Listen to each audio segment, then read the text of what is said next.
everyone, welcome to Online Help Guide. Today in this video, I'm gonna give you a tutorial on creating stunning 3D AI images of Hindu marriage for free.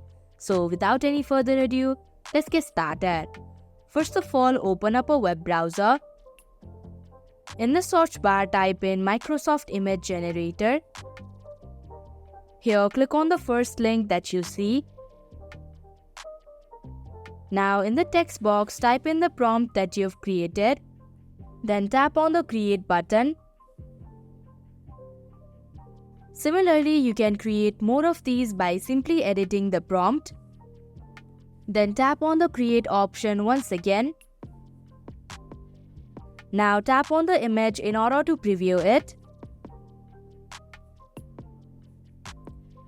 Also, if you'd like to download these images, then tap on the 3 horizontal dots in the right hand side of your screen and tap on Download option.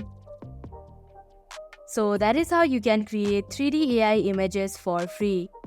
Hope this video was helpful. If it was, hit the like button and comment down if you have any questions or feedback.